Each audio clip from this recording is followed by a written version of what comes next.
हरे कृष्णा, राधे राधे। और आज मोहिनी एकादशी है और मैं आप सभी के लिए मोहिनी एकादशी की कथा लेकर आई हूँ। सरस्वती नदी के किनारे द्युतिमान नाम के एक राजा राज्य करते थे, जो कि बहुत ही धर्मपूर्वक अपने राज्य का पालन पोषण किया करते थे। वहीं पर उनके ही नगर में एक धनपाल नामक वैश्य अपने परिवारजन के साथ रहा करते थे, जो कि वो मतलब जैसे बहुत ही धर्मात्मा पुरुष थे, जिनका विष्णु भगवान पर अथाह श्रद्धा और विश्वास था।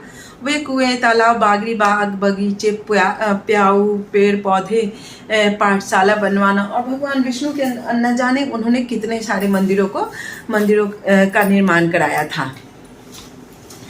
और उनके जो है 5 पुत्र थे, जिनके नाम है समान, द्युतिमान, मेधावी, सुकृति और दृष्ट बुद्धि। जिनमें जो जितने भी धनपाल के चार बेटे तो बहुत ही अच्छे आचरण वाले थे, लेकिन जो दृष्ट बुद्धि थे वो मतलब जितने दुनिया में जितने भी व्यभिचार होते हैं वो सारे व्यभिचार, जुआ खेलना, गलत औरतों के संग रहना, मदिरा पीना, मांस भक्षण करना, यही सब कृत्य वो किया करते थे।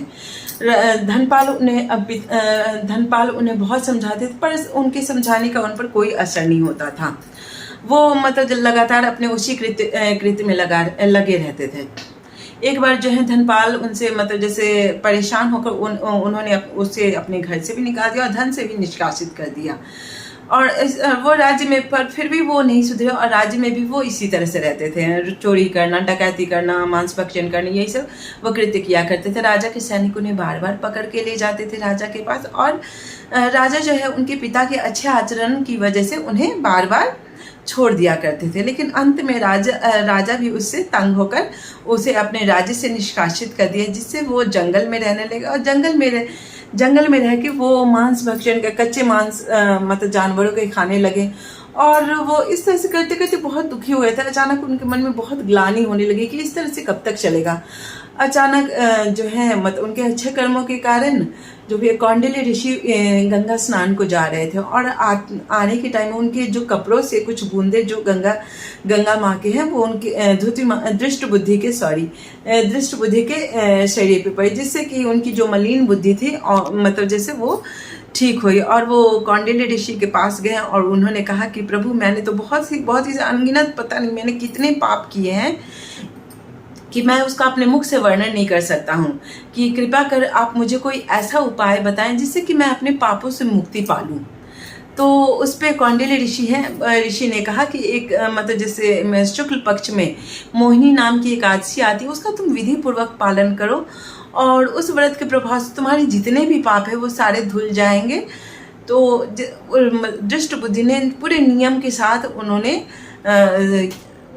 मोहिनी एकादशी का व्रत किया, और उस व्रत के प्रभाव से मतलब जब तक उनका ये जीवन रहा, उन्होंने एकादशी के हर व्रत नियम से रखे। और अंत समय में भगवान विष्णु के जो दूत हैं उन्हें अपने साथ विष्णु लोक को लेके गए। और ये थी मोहिनी एकादशी की व्रत कथा।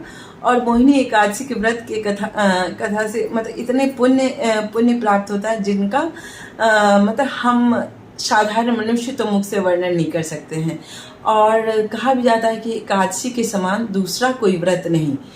और एकादशी को इसलिए व्रतों का राजा कहते हैं। इस दिन जहाँ तक हो सके अनाज का सेवन नहीं करना चाहिए, और जितना हो सके भगवान श्री कृष्ण, भगवान श्री विष्णु भगवान के मंत्रों का जाप करना चाहिए। Hare Krishna Krishna Krishna Hare Hare, Hare Ram Ram Ram Hare Hare. And please like, share and subscribe my channel. Hare Krishna, Radhe Radhe.